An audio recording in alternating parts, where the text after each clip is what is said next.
Hey guys, it's Nick and welcome to another video. In this video I'm going to explain the ins and outs of my favourite exchange traded fund, which goes by the ticker symbol VWRL. This is a shorthand way of saying the FTSE All-World UCITS ETF, but as that's a bit of a mouthful, let's stick with VWRL.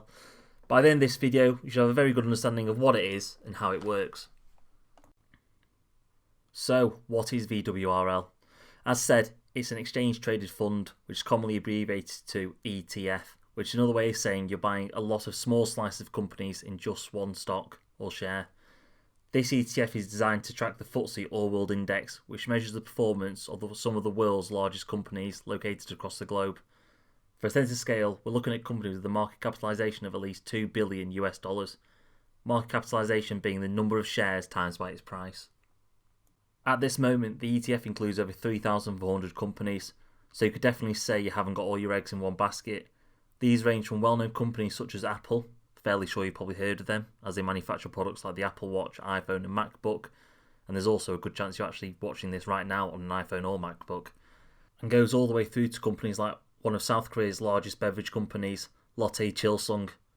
Hang on, who the hell are they? Right, after 15 minutes of research, I've actually found you one of their products. As you can see here, here's Chilsung Cider, advertised by the well-known K-pop band BTS. Sadly, it's not a cider. Apparently it tastes more like 7-Up and doesn't include any alcohol. Anyway, there's some useless information for you. So, if it's well diversified across all these companies, does it mean there's low risk? In short, no, as you're still buying companies which are known for the volatility. There are a lot of low risk investments out there, with the main one being bonds. But let's face it, if you're buying bonds, then you're pretty much researching the best care homes in your area right now. However, you will see less volatility. This means your downside is more protected, however your upside is more limited. It's virtually impossible for VWRL to grow like Tesla has during 2020, but equally as unlikely for the ETF to go to zero, as you're not at the risk of one rogue accounting scandal. See Enron as a case study to see what that looks like. To go to zero, every company must fail and go bankrupt. Remember, there's over 3,400 of them. If this happens, we'd have far bigger issues than our investments going to zero and losing all their value. Kind of picture the world ending and that'll give you a fairly accurate picture. Right, Nick, I get all that, but what's the historic performance look like? Over the last 5 years, the index has returned a positive growth in 4, with a decline only in 1.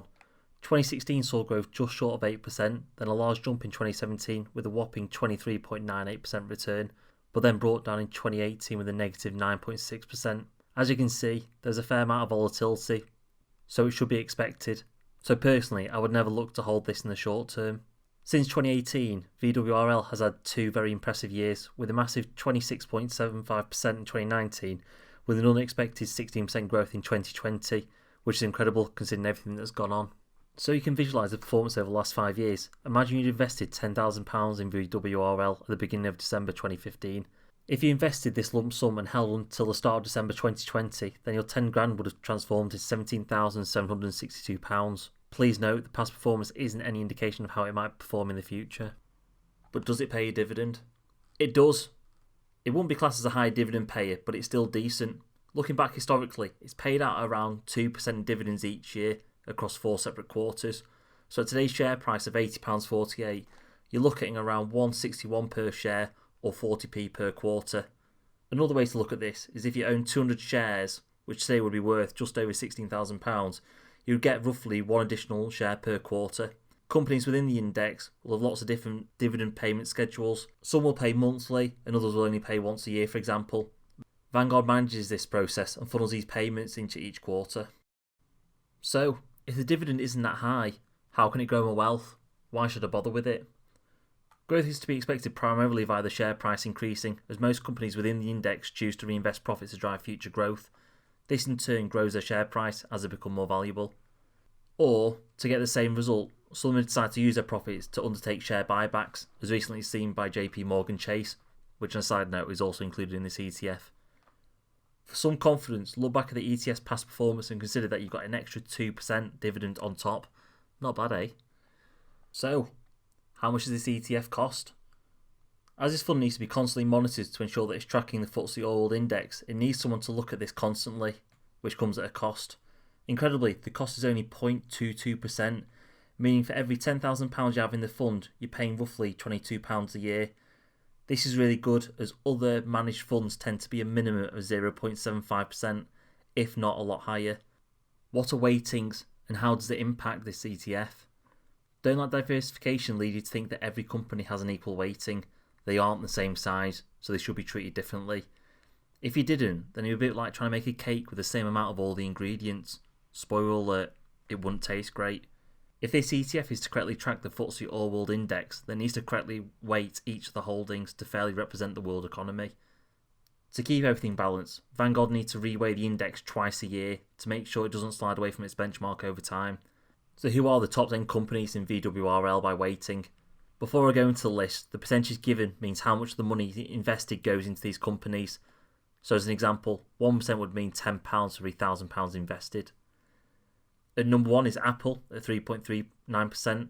I've already spoken of Apple already, but you should know who they are as they're an absolute giant. At number 2 is Microsoft at 2.83%. They're the well-known maker of software for computers, so you've probably used Word, Excel, PowerPoint, but they also own platforms like LinkedIn. At number 3 is Amazon at 2.37%. So you'll know them as a massive e-commerce giant, but they also have other businesses like Amazon Web Services, Whole Food, and other platforms like Twitch TV. At number 4 is the social media giant Facebook at 1.18%. They obviously have Facebook, Instagram, WhatsApp, but then have other ventures like Oculus, which are the VR company. We've got a curveball at 5 and 6, as they're both actually Alphabet. And if you didn't know, Alphabet is the parent company of Google, which own the very platform you're watching this on now, YouTube. At each position in this list, they have a weighting of 0.96% each, but if you combine them, about 1.29%. The reason why they're on this list twice is that Alphabet have 3 different types of shares that you can buy. The 2 on this list are Class A and Class C shares. It's not for this video, but the only difference outside of price is voting rights. At number 7 is Alibaba Group at 0.82%. Potentially less well known about by Western investors, but think of Alibaba as a Chinese version of Amazon. At number 8 is Tesla at 0.74%. Well known by most of you, but if you somehow haven't heard of them, then they manufacture electric vehicles, and they've been in the headlines a lot recently due to that unreal share price growth. At number 9 is Tencent, another potentially unknown company for Western investors, but this Chinese company own Riot Gaming, who make games such as League of Legends, but they also own WeChat, which is an extremely popular messaging application, but it also offers a lot more. You could think of this as kind of the Chinese version of WhatsApp. At number 10 is a Taiwan Semiconductor Manufacturing Corporation at 0.72%. The last on this list, but as you guessed it, is a semiconductor manufacturer based in Taiwan. They supply companies such as Apple, Sony, Qualcomm, and a long list of clients with microchips and for all sorts of devices such as radios, televisions, and mobile phones. So what are the geography and regional weightings across the world for this ETF? Well, it shouldn't come at too much of a surprise that North America holds a huge weighting of 56%. If you think of all the companies I've listed in the top 10, and if I could give you examples from the top 20, the vast majority are American companies with a few exceptions. The total market capitalisation of the New York Stock Exchange and the Nasdaq is roughly 36 trillion, which is 7 times bigger than the next nearest stock exchange. At number 2, we have Japan, which might surprise some of you with 7%, but it's home to the Tokyo Stock Exchange, which is actually the 3rd biggest stock exchange in the world. Next at 3, we have China at 5%. This shouldn't be too much of a surprise, as 2 of the top 10 companies were both from China. China is home to the Shanghai Stock Exchange, but on top of this, the Hong Kong Stock Exchange gets included within this region, which are both large exchanges compared to the rest of the world. At number 4 is the United Kingdom at 4%. This shouldn't be a surprise when thinking of the size of the London Stock Exchange, which is home to the FTSE 100. At number 5 is France at 2.8%. Alongside Japan and the UK, from looking at the world map, you wouldn't have thought they would make it into the top 10. But when you look at the size of each of their economies as measured by GDP and the size of their relevant stock exchanges, it's clear to see why. What are the weightings by sector? At number 1 is technology at 22%. When looking at the balance of the weightings for sectors, it shouldn't be too much of a shock that technology is at number 1 here. Throughout the year, technology has continued to explode with companies such as Apple, Facebook, Netflix and Amazon doing extremely well. At number 2 is consumer discretionary at 16%. This might not be very well understood, but in a nutshell, these are goods and services which are considered non-essential. This could be your new Nike trainers, a trip to Home Depot in the US, which for the people in the UK is like a bigger version of B&Q, and even McDonald's. I know, that's a bit of a shock for me. Who would have thought Mackie D's would be considered non-essential? At number 3 is financials, so banks are the wider financial industry, which are probably here to stay unless cryptocurrencies have anything to say about it. And number 4 is industrials with a 13% weighting. Industrials can be anything which keeps us or businesses moving. Think of the aeroplane manufacturer Boeing, the machine manufacturer Caterpillar, or delivery services like FedEx. And last on this list is healthcare at 12%. Think of the pharmaceutical giants like Johnson & Johnson or the recent vaccine manufacturer Pfizer. Sounds great, Nick, but is there anything else I should be aware of? Yes, there certainly is. One thing to consider is that VWRL is unhedged. In real terms, this means you aren't protected against the movements of currency. As sterling has actually got weaker over the last few years, this has boosted the performance of VWRL outside of actual capital growth. Why? Consider that 56% of the companies earn profits in US dollars, as talked about in the weightings. Each of these US dollars now has more purchasing power, meaning they can be exchanged for more pound coins. This is great in the unhedged position, but it isn't so great if you're planning a trip to Disneyland, as your £10 note won't stretch as far as it did. So to wrap up, personally, I consider myself a massive VWRL fanboy. It allows me to cheer on the markets when I watch the news, as commonly any stocks that are being discussed in the media are ones that are found within VWRL.